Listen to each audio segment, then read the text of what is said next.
Hello, my name is Joel, and I serve on the staff here at Panama Baptist Church. We are so glad that you have taken the time to join us. And if you haven't already, please say hello in the chat box. If you're watching this during one of our live chat gatherings, just take a couple of moments to interact with the others that are here watching along with you. We'd love to be able to say hi to you and for others to know that you are here. Plus, feel free to interact during the video, to chat back and forth. Normally, you might think it's rude to talk during the video or during the church service, as it were, but we'd love for you to interact about what you're seeing and what you're hearing. As mentioned last week, we will be spending a few moments talking about God hunts, ways that you've seen God at work in this past week. And so if you were here last week and you heard that announcement and you wrote some things down here in the past few days, be sure to have your list ready. You're going to need that in just a moment. As you're watching, don't forget that you can also request one-on-one prayer with one of our hosts by simply clicking the button that's called Request Prayer. We'd be glad to take the opportunity to chat with you and to take your requests before the throne of God. Speaking of prayer, we're excited to announce and let you know that in just a couple of weeks, we're going to be launching a new prayer ministry that gathers individuals together and focuses on specific prayers. Tim Cook, a tender here at Panama Baptist Church, is going to be leading this ministry. It's going to be here at the church building on Thursday nights from 6:30 to 7:30, and that's going to start on February 11th, so just a couple of weeks away. Now, we want this time to be outwardly focused. We're going to spend time praying for our church and for our needs, yes, but we're also going to spend time praying for our missionaries, praying for our country, and we want to spend time praying for you. You've heard us use the analogy of an aircraft carrier, that you, the people, are deployed out during the week, doing things that are mission-minded out in the community. Maybe for you, there's a hobby that you enjoy. And that hobby, when you're participating in it, it has you interacting with people who need to hear of God's hope. Maybe you're a teacher or you're a student in a school, and you are surrounded by people that are in need of God's grace. Maybe you're a parent, and you need prayer support as you attempt to answer the questions that are coming from your kids about why things are the way that they are. Whatever your mission is, whatever it is that you feel deployed currently to do, we want to help. We want to pray for you. And we want to pray for you during this weekly ministry. So here's how you can help us. Send us your requests. Email them to office@panamabaptist.org. We'll also put a form on the screen for you if you're watching this during one of our live chat services where you can just fill out the form and let us know. Tell us how you're being deployed. We want to be able to pray for you. Would you be able to help us in that way? We'd love to hear from you. Thanks for taking the time to let us know. One more announcement before we get started. We're in the process of updating our church directory. If you have information that needs to be updated, maybe a new cell phone number or you've moved recently, whatever it might be, can you let us know? Send us an email to office@panamabaptist.org so we can be sure to have the right information in place for you. All right, let's spend some time worshiping God now through song. My hope is built on nothing less than Jesus' blood and righteousness. I dare not trust the sweetest frame, but wholly lean on Jesus' name. On Christ the solid rock I stand, all other ground is sinking sand. All other ground is sinking sand.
I had a dream this past week that I could recycle anything. Like I could touch anything and turn it back into its original components or elements. And so in my dream, there I was standing in this huge warehouse. There's a whole bunch of junk and boom, I touched it and it had turned back into nice, neat piles. There was a pile of steel. There was another pile of aluminum. The plastic had been recycled back into its original crude oil, which was neatly contained in these 55-gallon drums. And there were other piles of original stuff.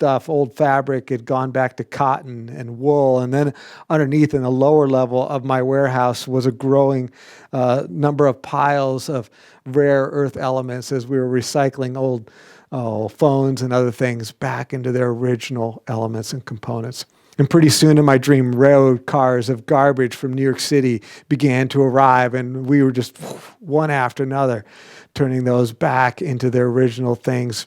And then periodically in my dream, I traveled out west to where there are these huge scrap yards for old jumbo jets, and we could just touch one and instantly it was turned back into its original elements or components. And then I woke up. Now, that's all crazy, and I get it, and some of you are kind of concerned right now, and you're wondering, like, what does this imply? What's going on in our pastor's head? Should we be concerned? Just put all that aside, forget that. What I want to tell you is what really we should be amazed at from that, and is this. Jesus could actually do that. Jesus could actually do what I dreamed of doing. This is week 3 of a 3-week series, of a 4-week series, actually. But we're in week 3. In week 1, we talked about just the incredible knowledge base that Jesus has. We talked about how he actually knew how to turn water into wine, how to turn diseased tissue into healthy tissue.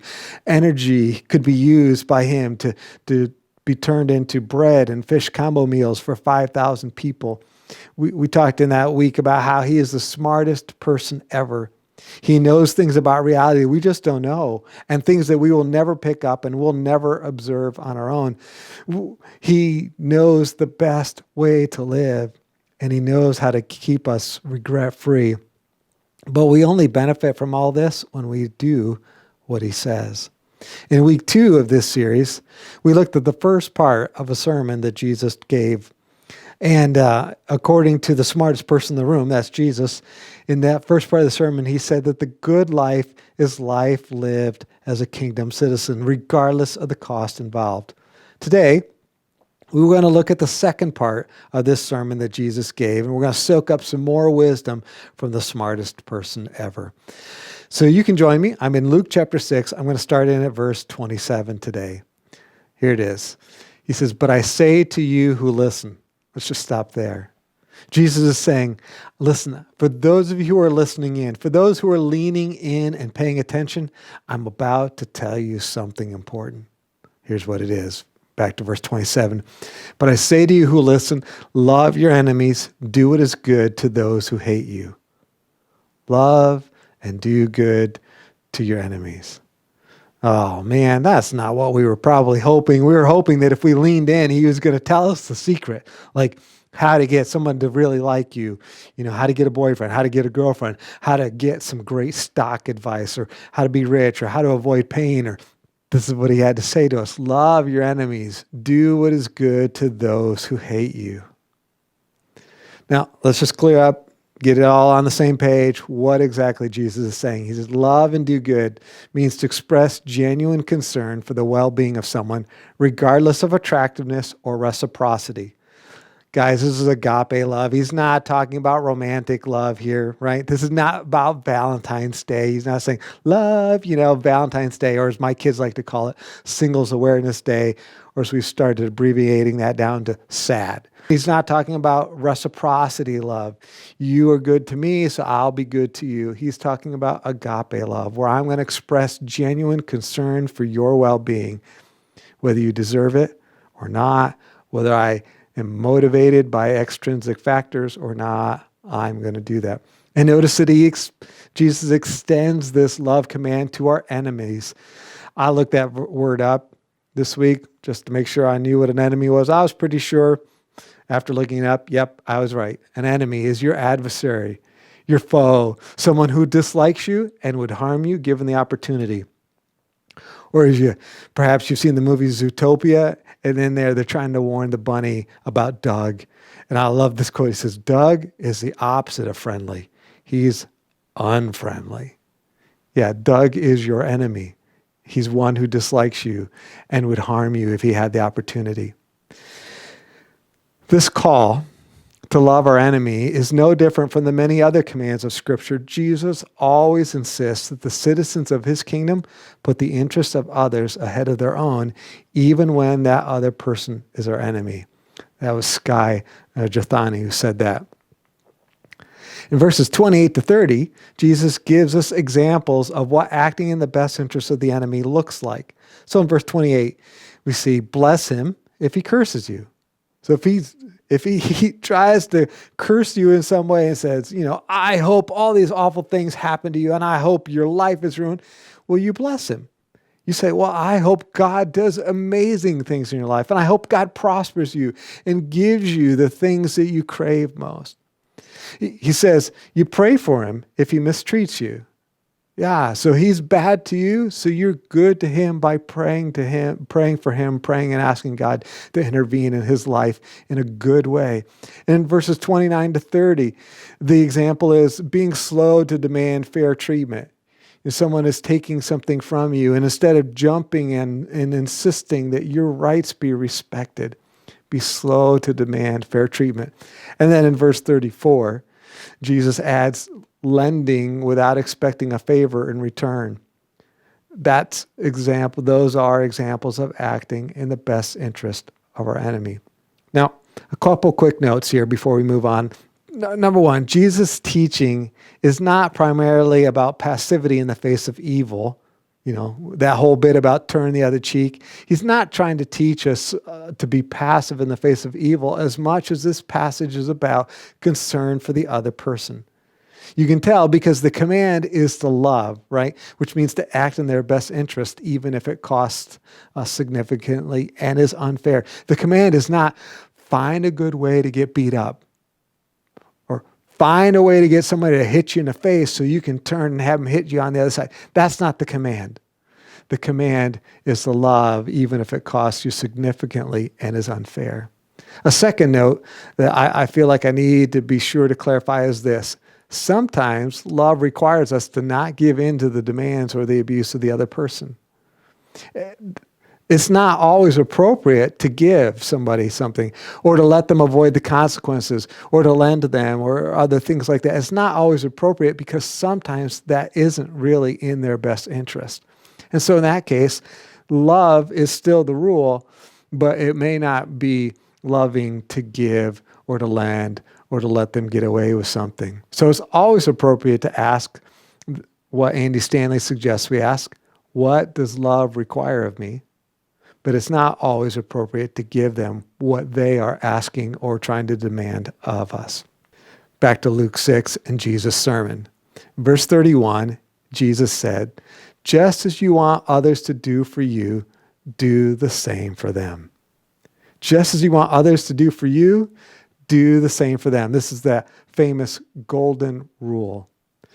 So according to Jesus, the smartest person, right? The one who knows everything about how emotions work, the one who knows all about justice and revenge and mercy and the interplay between them, the one who knows what leads to healing, the one who knows what will cause regret, the one who knows what will promote freedom in me or bondage in me, the one who knows how every situation will ultimately unfold, the one who can build great lives using pain, the one who can change people. According to that person, Jesus, the key to relating to people is what I would desire, not what they would deserve.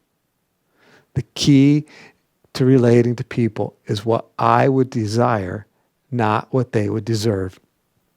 Now, guys, there are other higher rules than the golden rule. For example, the titanium rule. If you've hung around me, you might have heard me talk about that. But this rule is awesome because it only requires self-awareness. I don't have to know exactly what you want. I don't have to necessarily even focus on how Jesus is treating me in the moment. All I need to know is know myself well enough to know what would I want God to do for me if I was in need of something, or what would I want you to do for me if I was in need, or if I had just hurt you or sinned against you or made a massive error or anything like that. I just need to know myself well enough to know what I would want in that circumstance. And that is enough for me to know what to do to you in that circumstance. You might also catch that while there are other rules that are perhaps higher than the golden rule, this rule is pretty impressive. It moves well beyond do no harm, right? I think do no harm is the prevailing rule of the day, at least among good people. It's expressed in the claim, I should be able to do whatever I want as long as I'm not hurting anyone, right? As long as I don't hurt you, as long as I'm doing no harm, I should be able to do what I want. I think a lot of people live by that rule, the do no harm rule. But Jesus challenges us not just to avoid harm, but to actively work for the good of others. Well, that's a whole different ballgame, isn't it? Not just to do no harm, but to actively work for the good of others. Well, Jesus continues in his sermon. And in verses 32 to 35, Jesus said, now look, you don't get any credit for treating the people well who treat you well, right? You don't get any credit for treating other people well after they've treated you well. You're just not a narcissistic jerk if you do that, right? But that's nothing praiseworthy. It's nothing that deserves credit. But you do get credit and a reward from God if you act like God does. Verse 35, Jesus said, but love your enemies, do what is good, and lend, expecting nothing in return. Then your reward will be great, and you will be children of the Most High, for he is gracious to the ungrateful and the evil. Wow. So you do get credit from God. You do get a massive reward from God if you act like God does. And how does God act according to this verse? He is gracious to ungrateful people. He's gracious to evil people. And then in the following verses, Jesus unpacks what it means to be gracious like God. Verse 36, be merciful just as your Father also is merciful. So Jesus says, listen, this is how you do it. I'm merciful. You should be merciful like me. What does that mean? It means to have mercy. It means to have pity. You look at people and you see the straits they're in. Yeah, you see what they did. You see what they did, but that's not all you see. You see their situation. You see the other stuff going on in life, and you choose in light of it all, not because they deserve it, but just because you choose to be like your Father. You choose to have pity on them and not give them what they deserve. Verse 37 says, do not judge, and you'll not be judged. Do not condemn, and you'll not be condemned. Forgive, and you will be forgiven. In this verse, we get another glimpse of what it means to be gracious like God. We withhold condemnation and contempt. Plus, we cancel debts or we forgive. You see that there. Do not judge, right? I'm not gonna condemn you. I'm not gonna pronounce judgment on you and say, this is what you get for being the way you are. And I don't condemn. And I don't look at you and hold you in contempt. I just, as if I can't stand you. And so I will never think well of you. I don't do that. And I'm willing to cancel debts. I'm willing to forgive. And I do that. That's part of what it means to be gracious like God. Now, please note, this verse is one of the more famous ones, right? Do not judge and do not be judged. I mean, a lot of people know that verse who really don't know a whole lot else about Jesus. Please note that this verse does not tell us to withhold discernment. That's not what it means by judge. We can say that observable things are wrong.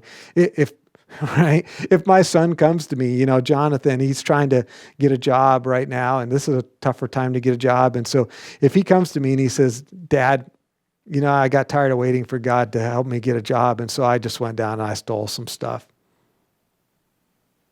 This verse is not telling me, well, John, I just can't judge you. I can't say whether that was right or wrong. I just can't. Sorry. So, I guess you're okay. That's not what this verse is saying. The things that we can observe, right? The stuff, the actions, the things that people say, If those things are wrong, we can be discerning about that and say, hey, that does not match up with what God says we're to say or what God says we're to do. So that is wrong. But there are many things that we cannot observe. For example, a person's motives. I don't know why they do what they do unless they tell me. And so I can't pass discernment on that. I can't say, wow, those are really wrong motives because I can't see those things. I can't observe them. Does that make sense? So another way we could look at this command of don't judge, we can discern the things that we can observe to be right or wrong, but we shouldn't say, okay, he did this because, and then we fill in the blank with the motive, right? Because it's obvious to us why he did it. He did it because he hates me and he's a jerk or he's jealous or whatever, right? We shouldn't be doing that. We shouldn't say, he did this because, and then we fill in the motive. And therefore that makes him a blank kind of person. We tend to fill that in too. What kind of person, and we make these huge statements about their character or lack thereof. And then we add, and therefore he deserves blank. And so we come up with the punishment, what the fair condemnation should be, the judgment should be. And because he deserves that, then I'm going to treat him with contempt because he's just that kind of a person. By the way, in our flesh, we do this amazingly fast. We don't even stop to think about it. It just happens. Something happens, and boom, we fill in the blank on what the motive was, and therefore what kind of a person they are, and therefore what kind of treatment they deserve, and then we immediately start to hold them with a certain amount of contempt because of that kind of person. Man, I mean, that whole process takes approximately 0.8 seconds, I think. That's what Jesus is telling us not to do. Fill in all those blanks on our own. Leave that up to him. Verse 38, Jesus tells us we will reap what we sow. You already saw some of that in verse 37. If you don't judge, you're not judged, right? If you don't condemn, you won't be condemned. If you forgive, you'll be forgiven. Verse 38, he extends that. Give, and it'll be given to you a good measure, pressed down and shaken together and running over, will be poured into your lap. For with the measure you use, it'll be measured back to you. You're going to get what you sow. If you're a merciful person, people will find ways to give you mercy, and your Father will do that too, and so on and so on. Okay. According to Jesus, the smartest person ever, the smartest person in the room, the key to relating to people is what I would desire, not what they deserve. And if we make our desire our key word in our thinking or our standard in our actions, if we make our desire the standard, we will treat people like God does, and we will set ourselves up for receiving far better than what we deserve. That's what Jesus said. If we make our desire the standard for how we treat people, then we will treat people, we'll end up treating them like God does, being gracious to the ungrateful, gracious even to the evil. And we will set ourselves up for receiving far better than what we deserve. That's good news, isn't it? That's what we want. And that's the key to treating the people and to getting that. On the flip side, if we make deserve, like what we think they deserve, our standard, we'll be acting like everyone else. We won't be acting like God. We'll act like everybody else in the world. And when you act like everyone else in the world, you get the same things that everyone else gets. Okay. Let's start bringing this home. This part of Jesus' sermon isn't too hard to understand. I mean, there are a few things that we can debate, like what exactly does it mean to turn the other cheek? But in general, the big picture of what Jesus taught in this part of the sermon is not too hard to understand. But at times, it is very hard to do. But clearly, even though it's hard, Jesus expects us to live this way. Remember the sermon conclusion? He said, "Why do you call me Lord and don't do what I tell you to do?" And then he said, "I'll show you what a person is like. That person who hears what I say and puts it into practice, he's like a wise man who did the amazingly hard work of digging deep and built his foundation for his house and built the house on top of that foundation. And then the flood came and it hit the house and the house stood and the man was okay. But the man who hears what I'm saying and does not do what I said, he's like the guy who thought he had found an easier, faster, less costly way to do it all, an easier way to do life. And so he did what made sense to him. He didn't do the hard work. He didn't build that deep foundation on the rock, and the flood came and the house was completely destroyed. See, this teaching of Jesus about loving others and even loving your enemies, this isn't meant to be inspirational. It's not meant to, paint this picture for us of what we might be if we were a super saint, or what we might look like or act like on our very best days. It's not meant to be inspirational. Jesus expects this teaching not to be some ideal that we could hold out and then applaud the few people who do it. No, it's not inspirational. Jesus expects us to be amazingly practical. Like rubber meets the road practical, like day in, day out, like what I do Tuesday morning practical.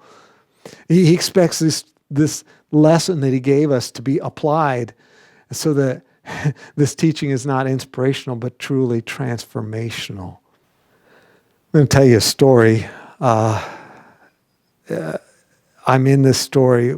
I need to tell you, I am not the hero of this story. The story I'm about to tell you is true, but I'm going to leave out some key details and some things to protect individuals in this story. But there was a person in my life who I observed had a need, a very practical need, and so I chose to get involved in this person's life and try to meet that need, and it took a good bit of time to help them with this. It was not like, hey, let me shovel your driveway kind of a thing. It was let me get involved in it for a long season and help with a major part of their life. And Jesus said, where your treasure is, there your heart is also. And so as I invested a whole lot of time and a whole lot of emotion in trying to help this individual with this huge situation, my heart got involved, and so I began to really deeply concerned, and so for them, and so I, did what Romans says we'll do. We weep with those who weep, and we mourn with those who mourn, and we rejoice with those who rejoice, and became emotionally deeply involved in all of this, and felt their pain. And by God's grace, over a course of quite a long time, helped them get to a much better place. And that was awesome. And I kind of wish the story had ended there, but it didn't.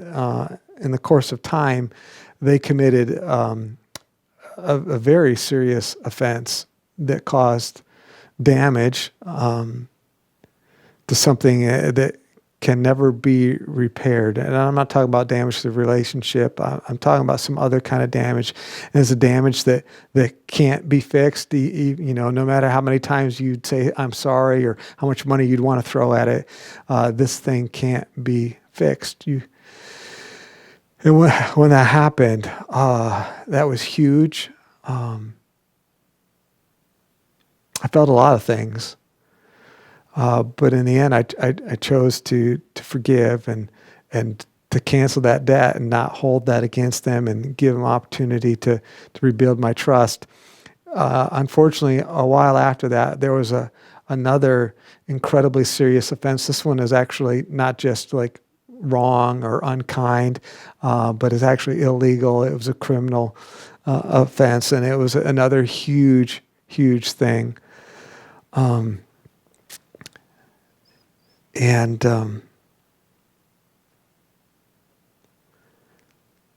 had choices to make,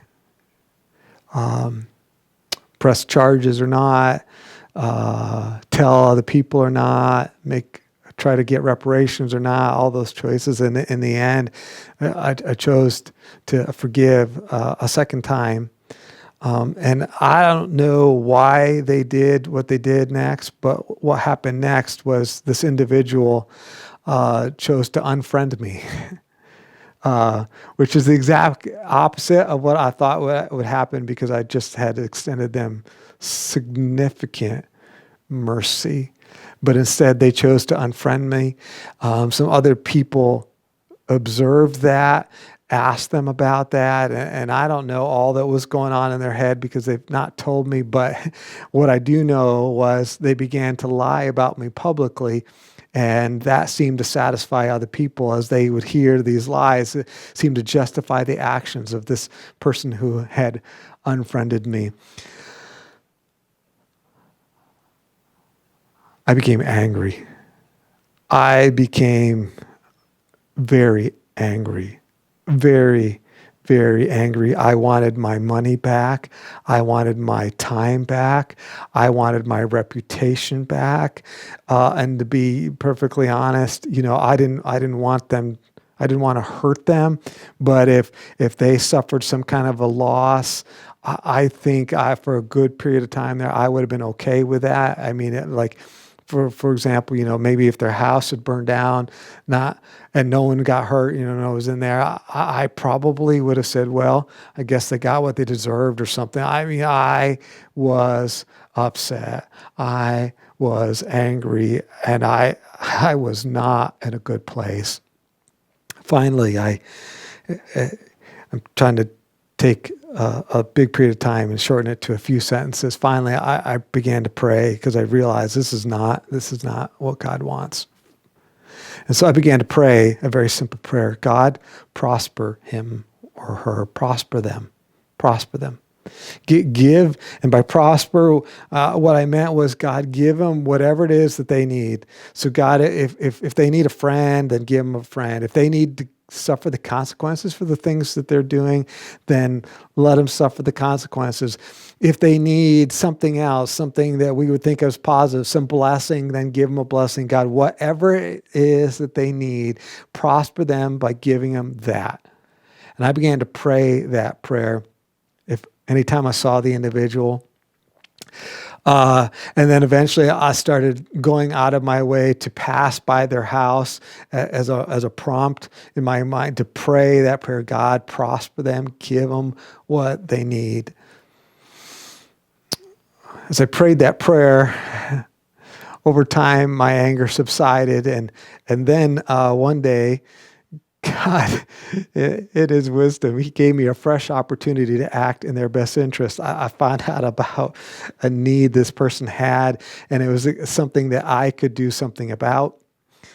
And so it was big choice time.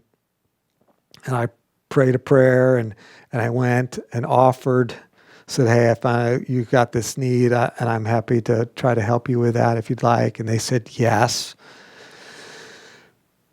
And so I did what was in their best interest on that day. And while doing that, I had an opportunity to share my faith with someone else, which observed all that, and that was kind of cool. And long story short, eventually that relationship was restored. And I found out that there was another relationship that was in danger, like a friend of the friend. And that relationship was protected from the danger that it was in. And and I'm able to tell you this story today. And hopefully as you hear the story, you see my scar, not a wound. God has done some healing, and I can tell that without, deep, deep emotion. But guys, it is a good thing that Jesus told me what to do. It is a really good thing that Jesus gave us this sermon. It's a really good thing that Jesus said, love your enemies and do good to them. Because otherwise, guys, I don't know what I would have done, but it wouldn't have been what I did. I would not have prayed, God, prosper them, give them exactly what that is not what would have come out of my life. I know that. I would have been angry. I would have been bitter. And if Hebrews 12:15 is to believe, that root of bitterness would have ruined many. Chances are I would have passed that on to people that I love dearly, perhaps in my own family. Perhaps I would have ruined some things by poisoning and putting bitterness into my own kids, my own wife, or something like that. I would have missed out on so much of what God had for me as a person. I would miss out on so much of ministry. I'm sure I would still be in some sort of a victim mentality. It would not be good. I would not be in a good place. God is so kind to have told me, Andy, love and do your enemies and do good to those who hate you, because otherwise I would have been, or at least remained, and maybe still be in a very dark place.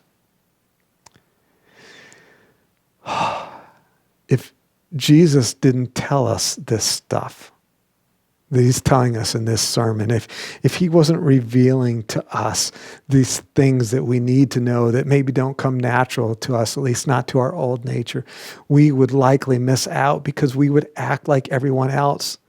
We'd burn relationships instead of reconcile. And we would act like everyone else. We would claim our rights, right? And get fixated on that. But because we think we deserve those things, while victimizing other people because we believe that they deserve the bad things that are coming to them. We would miss out on so much of what God has for us in our kingdom life, right? Instead of our purpose being the steward stuff for God, we would trade that in for dominating others or fighting off their domination.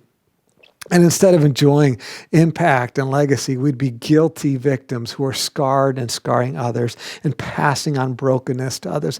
And instead of enjoying God and our deep relationship with him and learning to rule as he rules in our life, we would end up needing to be disciplined by our Father.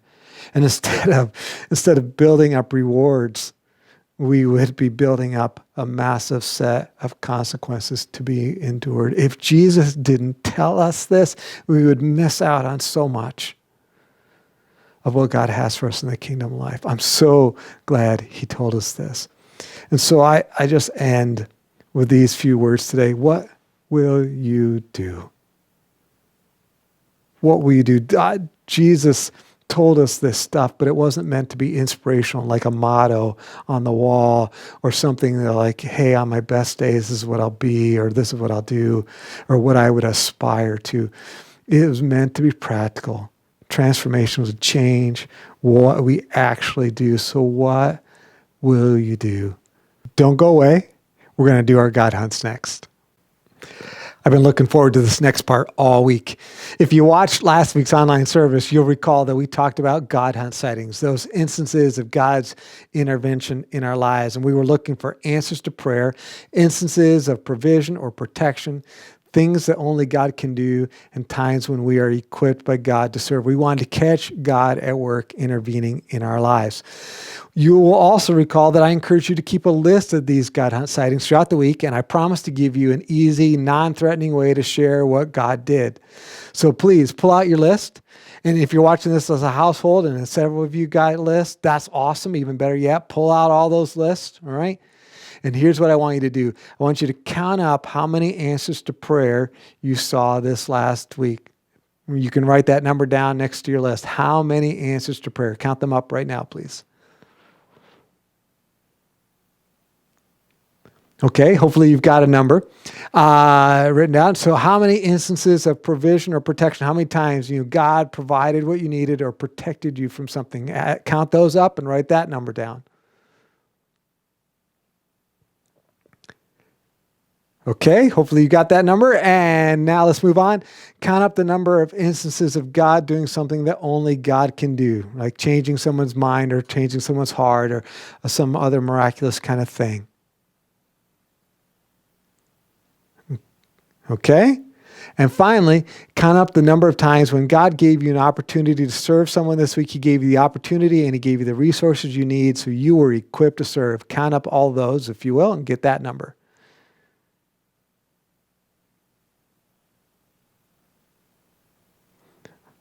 All right, hopefully you've got those numbers, so great, we're ready. If you're watching this on YouTube, we would love to hear how many of each of those you got. So you can comment in the comment section below there on the YouTube video, or you can email us at office@panamabaptist.org. We would love to know how many times you caught God at work in your life this week. And to those of you who watch on YouTube, so glad you're here. If you can join us at the live chat gathering, either next Saturday night at 10 p.m. or Sunday morning at 9 a.m., then that would be super, because then you can do what you're about to see next. If you're watching at a live chat gathering, get ready to hit that little heart button on the screen. It should be located next to the chat box. You'll hit that heart button one time for each answer to prayer. So 5 answers to prayer would be 5 hits of the heart button, 5 little hearts going up the screen. The next part of this video will tell you when to do that.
Hope you're encouraged. God is present and He is involved. So let's keep this up. This week, let's continue to look for answers to prayer, instances of God providing for us or protecting us, instances of God doing what only He can do, times when we're equipped to serve. We have the opportunity and the resources. And let's keep a list of our sightings, and we'll do this thing with the hearts again next week. We have one more song from our praise band, and then Pastor Joel will come to close our time together.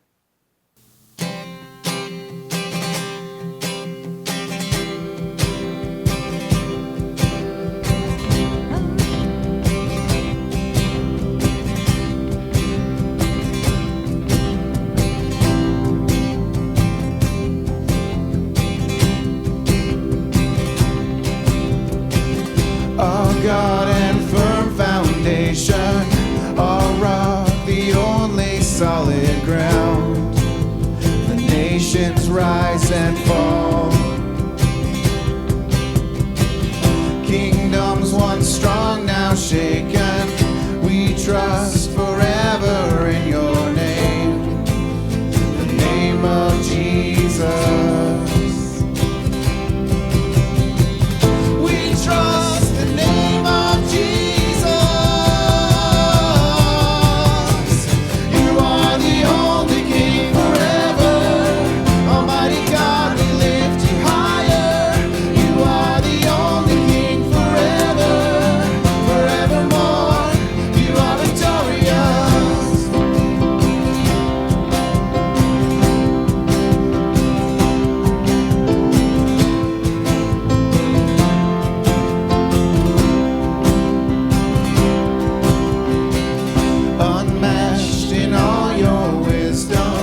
Thanks for joining us this week.